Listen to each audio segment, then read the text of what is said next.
So good morning.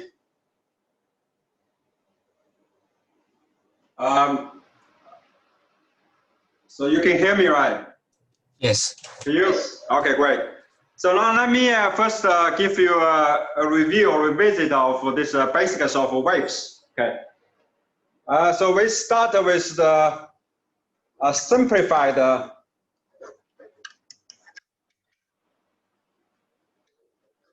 (1D) Maxwell equation.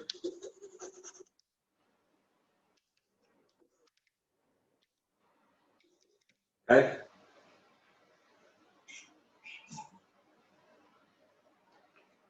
So that is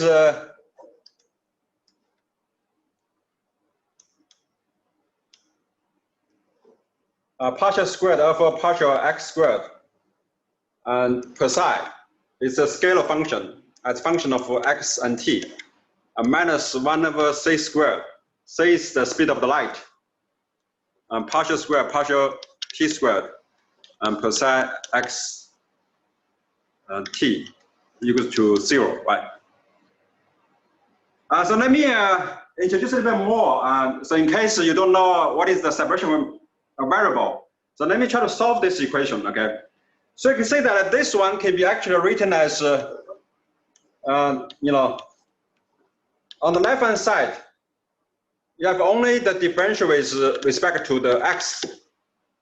On the right-hand side, you can have only differentials with respect to t. Right, so in this case, so we kind of have the separation of variables. Okay. So what do we mean? So that means we can write down this function in general is a function of x and t. We can factorize this one into two parts. One depends only on x. Another one only depends on t. So that you can have the differential on t only acting on f, and the differential with respect to x only acting on phi, right? So then this one give you immediately, so ft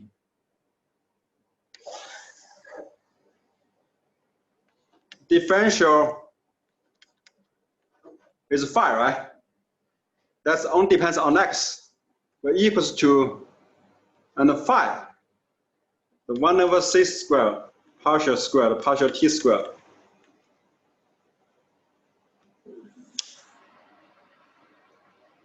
On f, okay. So you can divide the, the function. So then you got a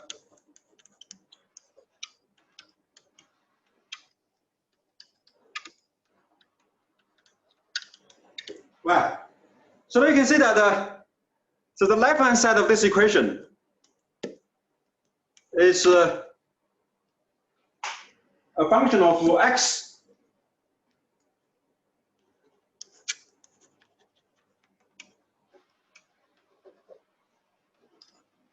And the right-hand side is a function of t. So that means the left-hand side does not depend on t. The right-hand side does not depend on x. So there's you don't have any choice. So the only thing that you can have, you must have both of them equal to a constant.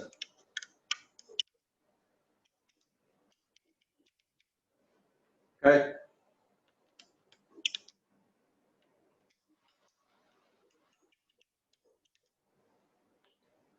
Right. So then you know that the solution of this one will be partial square over partial x over phi equals to a constant times phi. And the time the partial square or partial t square of this f will equals to a constant times c squared times f. So this is a very simple a second order differential equation, right? So the solution it's a lot easier. Okay, so then you immediately can write down this function as e to I kx.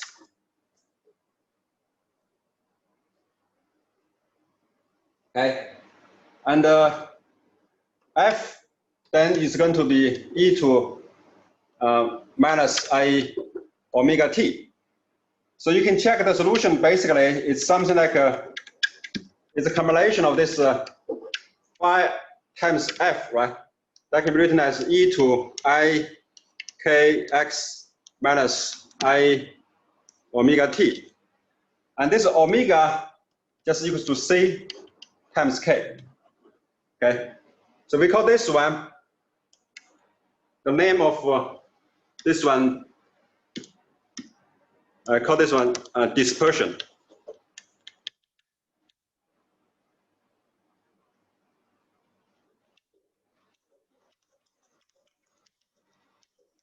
Right, so this is the solution, okay?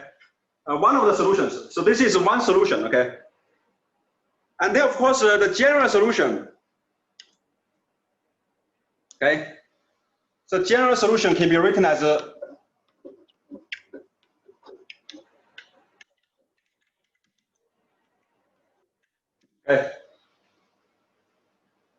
superposition of this. So you have the general solution can be always written as the summation of different k. And this k, your constant, the complex number constant, I kx minus I omega t, with this is ck, that equals to the real part, ck, plus I, the imaginary part, ck, okay? So it has two free parameters. So basically you have two free parameters for each k. Right? So this solution has a name called a plane wave.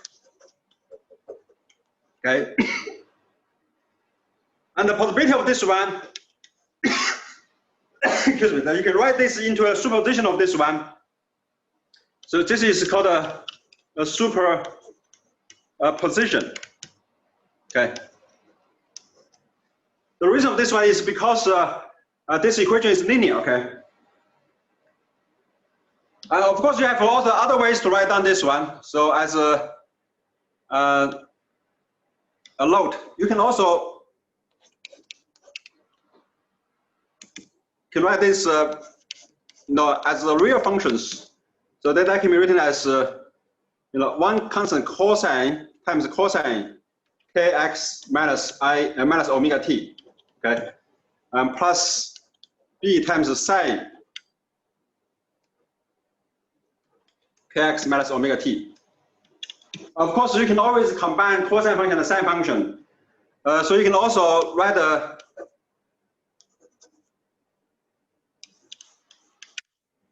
that's a k, sorry. We do the summation of different k.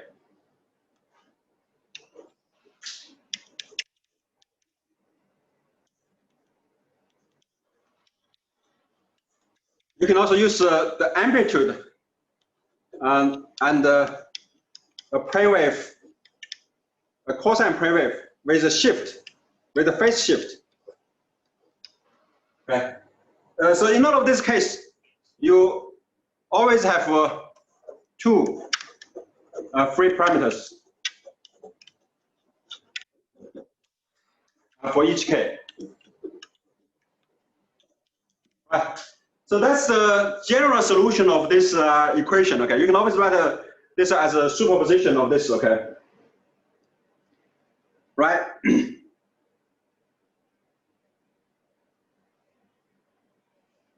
Okay, and now we can notice that the meaning of this one. So basically, this per se xt is the, remember this is the amplitude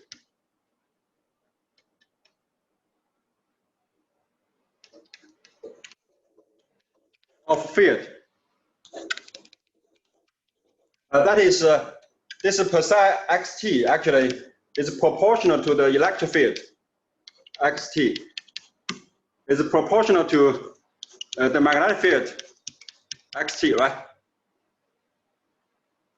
So that means if we change this one to be, for example, 10 times per psi, that means this E is changed to be 10 times per psi. The E, the field is amplified by 10 times. Okay. So this is the amplitude. Okay. And the intensity is the modulus squared. That equals to per psi times 100 times per psi, right? So this one is the intensity. Okay. Of course, it is proportional to E squared, proportional to B squared, and proportional to the energy density.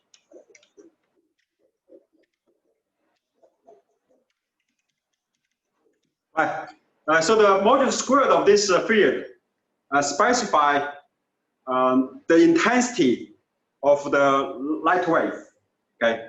And per psi is the amplitude of this light field. Okay. Okay. So this is the property of these solutions, right? The basic things of this.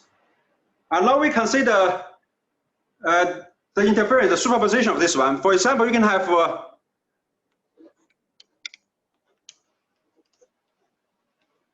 two fields at so this one equals to, say, for example, the amplitude at function of position at the time t equals 0. So this is called a superposition of two plane waves, right?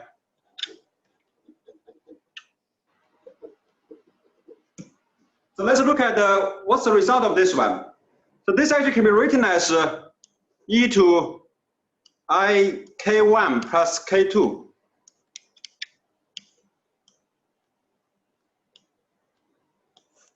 divided by 2 times x, and then times 2 cosine k1 minus k2 times x over 2. So if you draw the figure of this one, it's actually something like this one, right?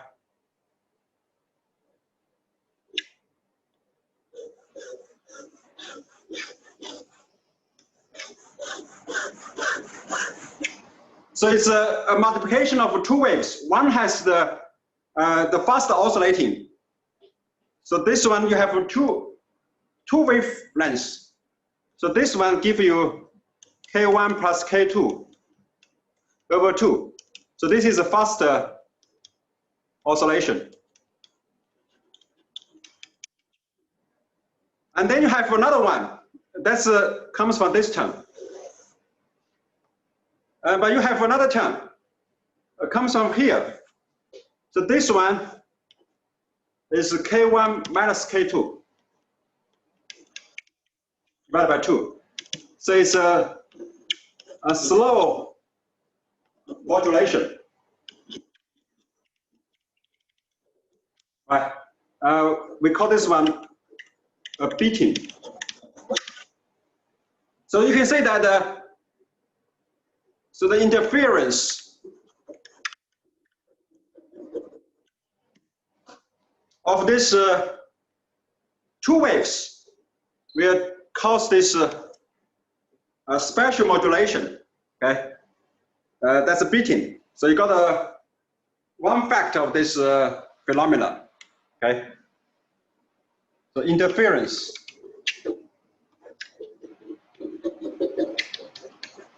leads to this special modulation, right? In the case we consider that the example is beating. This is one thing of this superposition, okay? Right, so that is in a figure is something like this one. Let me redraw this one. Okay, this is a very bad drawing, but it's okay. Something like this one, right? So that is the beating phenomena. Okay, and now I will discuss another phenomena. If we still consider this true,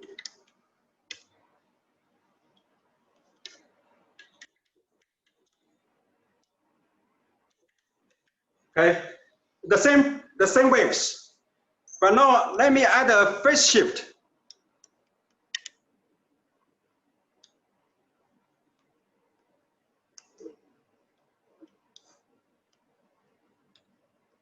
Okay, so this one is the phase shift. So what will happen? So what will happen if we have this phase shift? The calculation actually could be very easy, right? So that is just equal to the same thing, I K1 plus K2, Ix, and then you plus half of this phase shift. And then what's inside is going to 2 times cosine 2 K1 minus K2 times X, okay? But now you have a phase shift.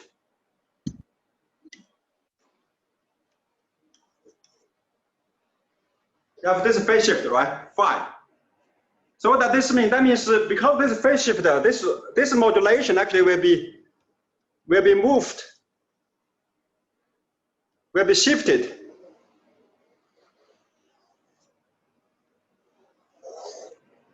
to this new position.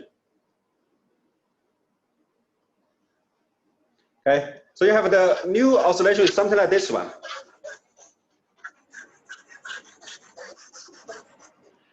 Right. So you can say that the result is that the phase shift of this superposition, okay, equals to give you the result.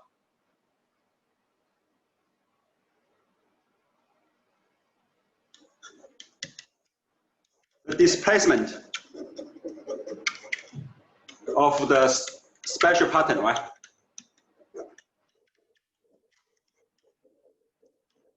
Okay.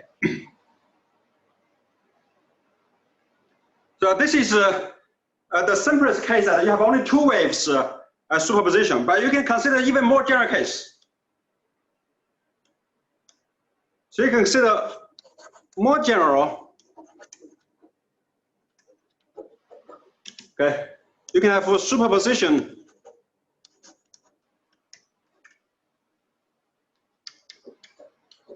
of many waves, but not only 2 waves.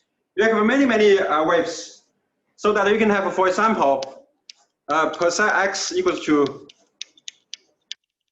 something like this one. So you have many components of these plane waves. Okay, so because this k can take a continuous value, so you actually can make this one to be an integration. Okay, so this one in general will give you, a kind of a wave packet.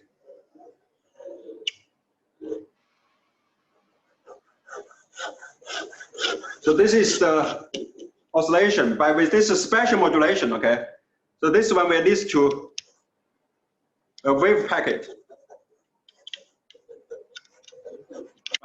So interference of many waves can generally lead you to a wave packet in the real space. Okay. Right. And then you can immediately identify this one is nothing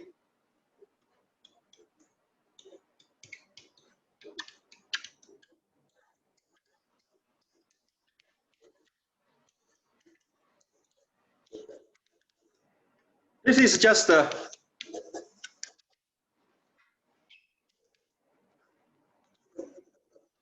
Fourier transform, right? Okay. And so that means you can actually have the inverse of this one.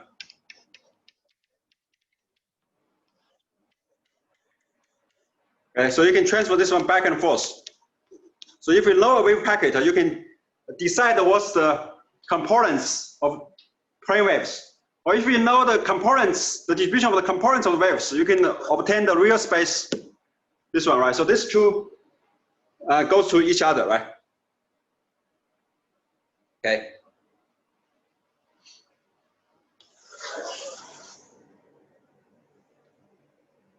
Let's take a few examples, okay?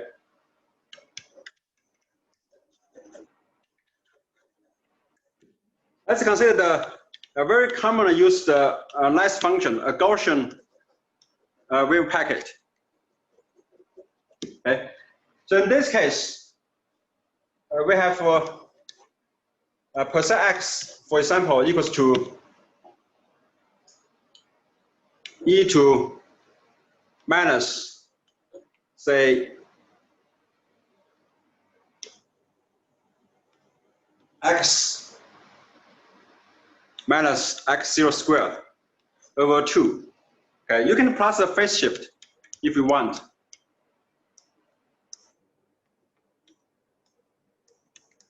Right. So if you look at this one, this has the shape like this one. Okay. So this is x0, and this one is the width of this one. That's a. Okay. So if you do the Fourier transform, okay, if you do the Fourier transform, that equals to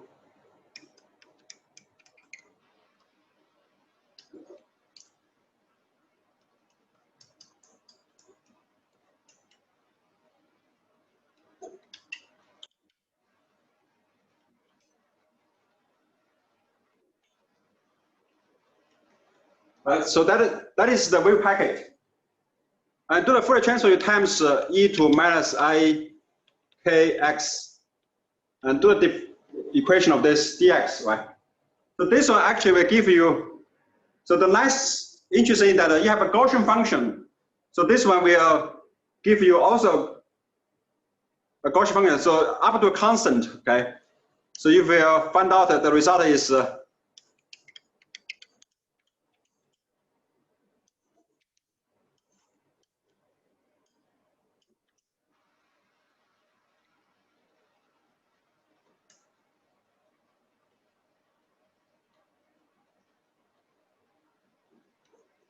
something like this one, okay?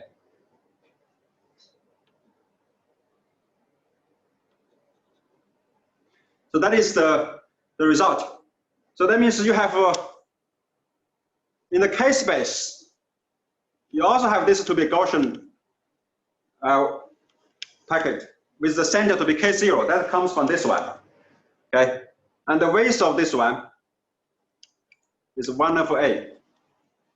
So you can see that if the width of this, so with the width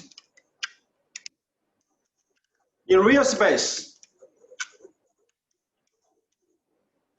in this case, if it decreases, and then you can have the width in the K space,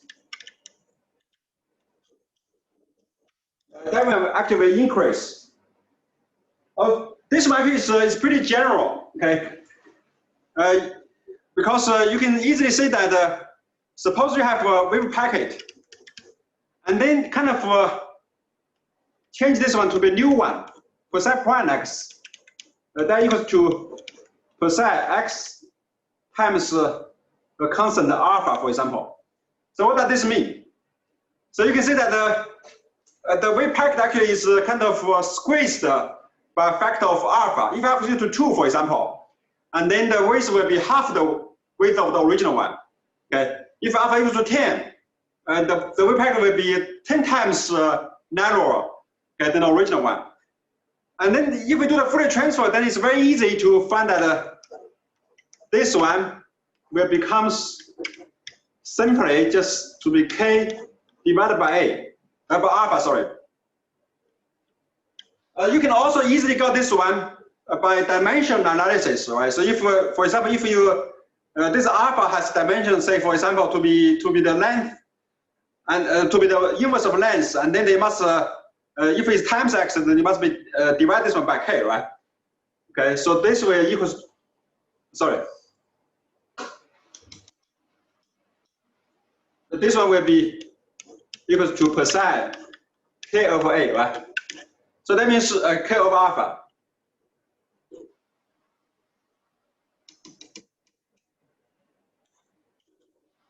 Okay. So it can also be reduced by dimension analysis.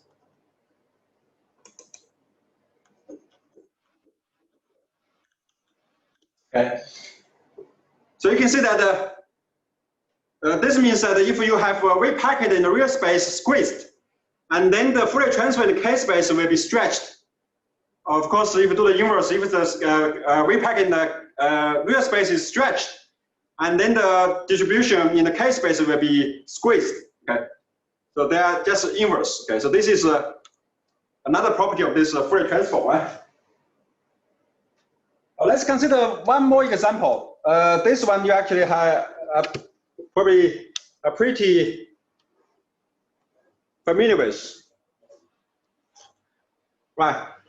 Let's consider, the square. So this is plus x.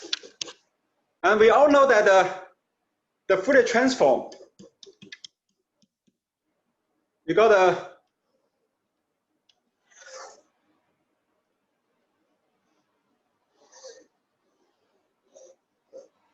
right.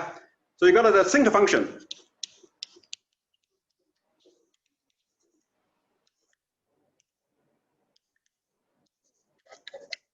So this is something that we have done this many times, and probably also in the access class, right?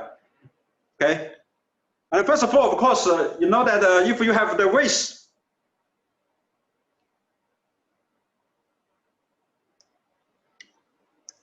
so this one is the width a, right? And this one will be something like 1 of a. Okay. So you can see that if one is squeezed, another one is stretched. That's consistent with what we have obtained. Okay. But there's one thing I want to point out is that here you have very sharp edge. So that means the partial percent, partial x goes to infinite. It's a very sharp edge. Once I have this sharp edge, actually the feature of this one is so this one decays actually very slow. So this one goes to 1 over k, right? So you can see that the sharp edge in real space. Okay, so they will give you very slow decay in K space. Or we say this one have a long tail.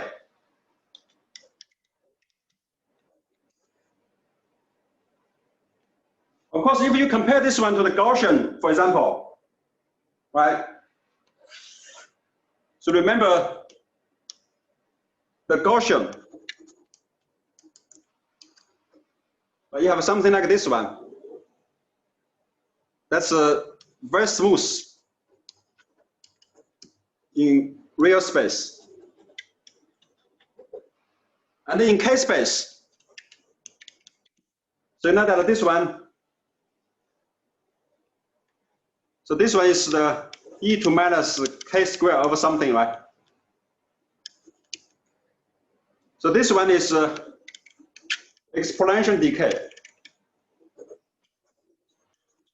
So there is a low long tail, right? Okay. So this is, of course, is very useful in engineering. For example, if you really want to make a very sharp wave, so if you want to switch on, for example, circuits very rapidly, and then that means you have to apply many high frequency components. Okay. In physics, this is also very important. If you have something that changes very quickly, that means you're gonna have a very long tail decay. Okay, we call this one power law decay. Okay, so whenever you see something power law decay in physics, you know that there's something else, that must change rapidly. You know that in physics, if something changes rapidly, suddenly, that means you have a phase transition, right? So this is important in physics as well. Okay, right. So that is another feature of this Fourier transform. Okay.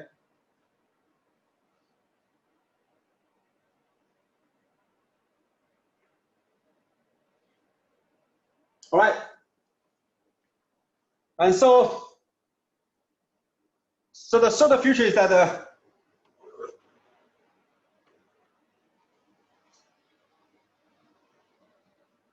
so this is the second one feature. So this is the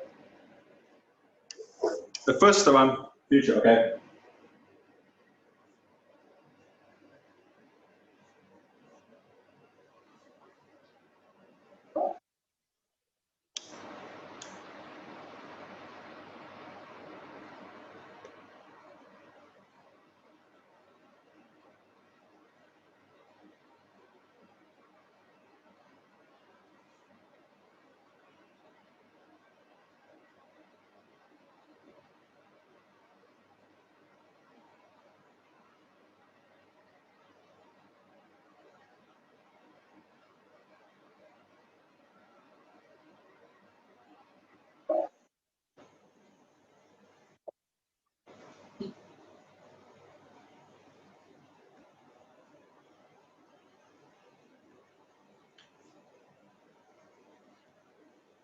Let me see how to go to next slide. This is that's annoying.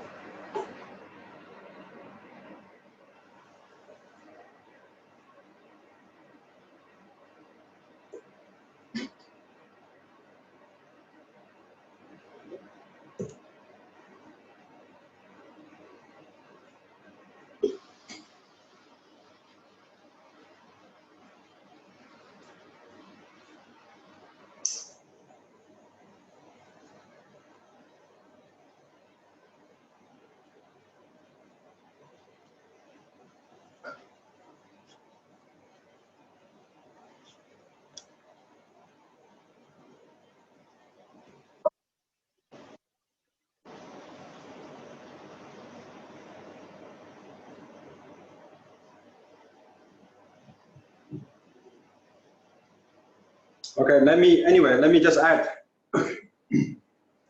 So the third feature is, so if we have a displacement, right? So this one is a new, for example, x. So that this is, of course, is in the real space, is that, so this is percent x. And then you move this one to right here. So this is going to be percent x minus a, right? And there, by the Fourier transform, you know that this one will be simply just equals to percent prime x e to minus I k x dx, right? So this will equals to the original one times a phase shift.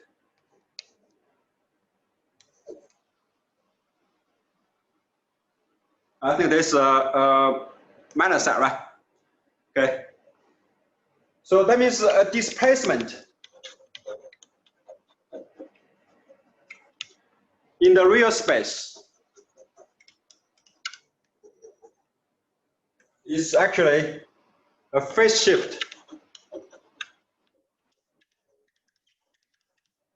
Okay. In K space.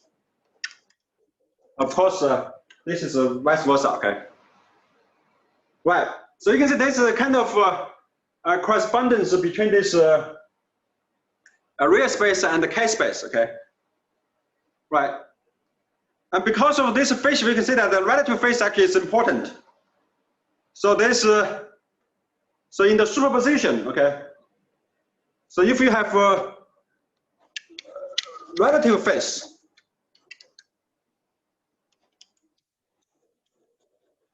this is the phase shift. For example, you have psi 1, you have psi 2, right? If you add a phase shift, and then this one, you can see that it's not going to be the same as psi 1 plus psi 2. This is obvious, right? So if you have interference between the two waves, and you add a relative phase of this one, we have seen that this is going to be a shift of the beating, right? And however, if you have psi 1 plus psi 2, you have a global phase, and then the modulus, the intensity of this one actually will not be changed.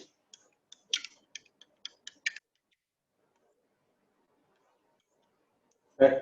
So in this case, we say this is a global phase. The global phase does not change to, does not need to intensity change. And this will be something later important in quantum mechanics. In quantum interference, we see that the global phase actually will not be important. Okay, the only. Sorry, Professor Liu. Yes. Yes. Is the second one equal sign, not because you. Sorry. Yes, you're right. You're right. Thank you. Yes, this is this. Yes, thank you. This is this should be equal. You're right. Thanks. Right, so you can see that the relative phase is important, okay? But the global phase is not really important. Of course, you still change this fast oscillation, phase, right? But it has no effect on this intensity, okay, of the light, okay? So, but in the measurement, usually we just measure the intensity of the light instead of directly the amplitude, okay? So that means it's difficult to detect this phase. But in classical wave, you can still do this. But in quantum wave, later on, we're going to see that this global phase actually is totally irrelevant. Okay. But a little bit more on this one later. Okay.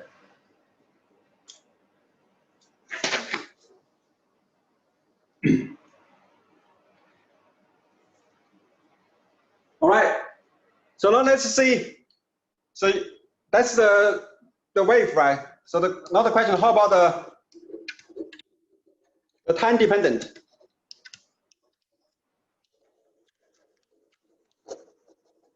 Okay. For time dependent, remember, so if we have initially we have a psi k that equals to EIKX, right? And then at the time, okay, at the later time, so this one will be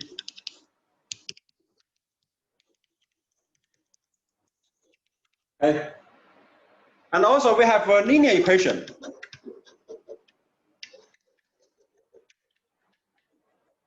Right?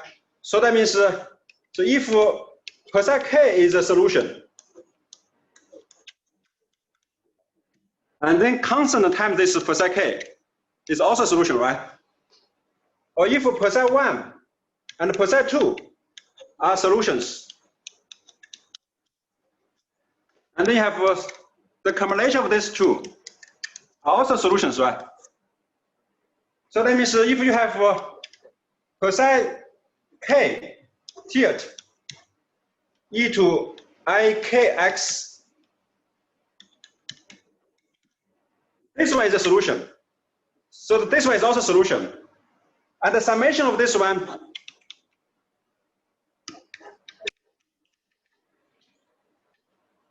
is also a solution, right? Right? Because this is a solution. And then according to this one, if you have this one solution, you can type a constant to this one, say CK, and then go to this one solution.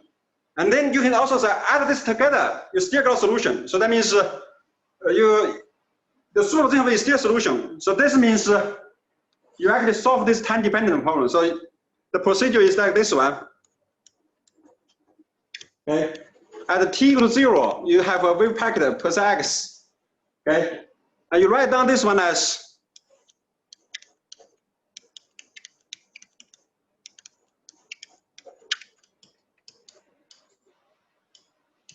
right, so this is an expansion, okay, at the t equals 0.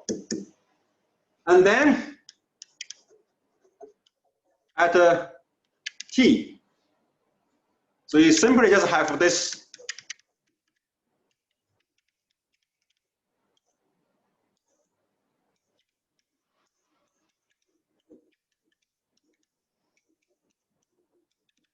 something like this one, right? That's I omega, sorry.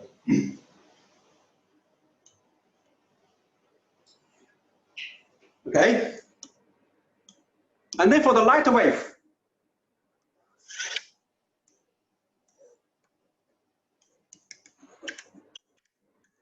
for light in vacuum, we know that omega equals to ck, right? So that means this EIKX minus omega t can be written as EIKX minus CT. So you can see that the only thing change you have is just you make a phase shift of k. And we know that by Fourier transform, if I have a phase shift in k space, it's a displacement in the x space. So that means very simple, psi x t will equal just psi x minus ct. Okay, so this is propagation without distortion, right? Okay. So for the light wave, a light wave packet, okay, in vacuum, it's something like this one. So if you have a wave like this one, for example, at t equals 0, and after some time,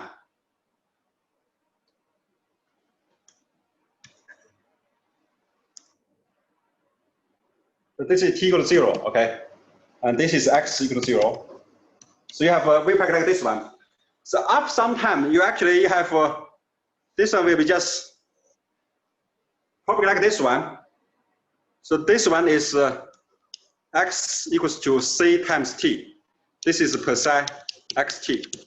Okay, so it's a propagation without distortion, and the speed just equals to c, right? Okay. So this is the case for the light wave. And then you may wonder,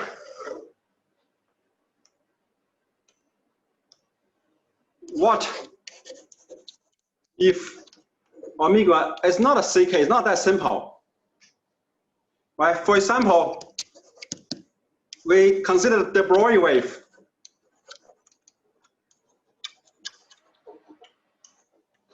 You know that in that case, we have h bar omega, that's the energy of this particle squared, equals to m squared c to the power force plus h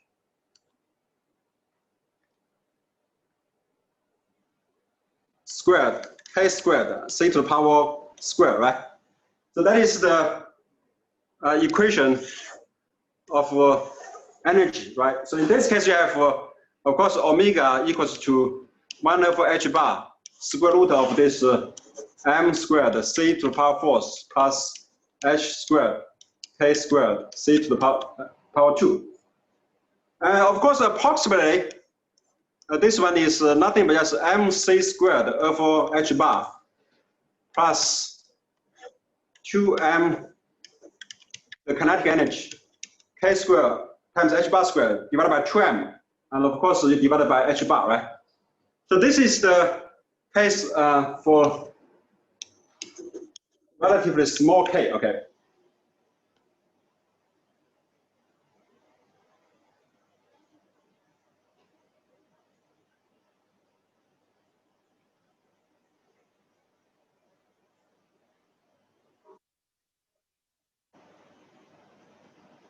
Okay, for the,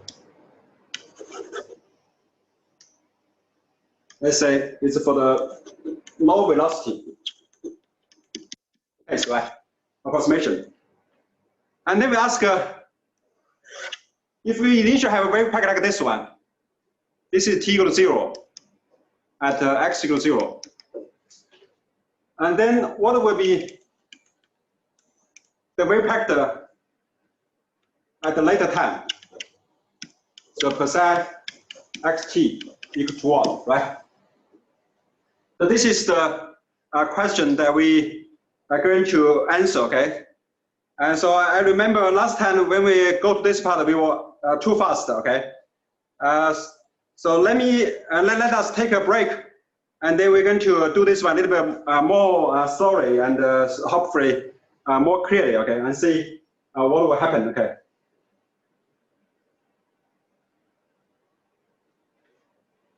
Okay, let's take a break right here, and if you have questions, please feel free to ask.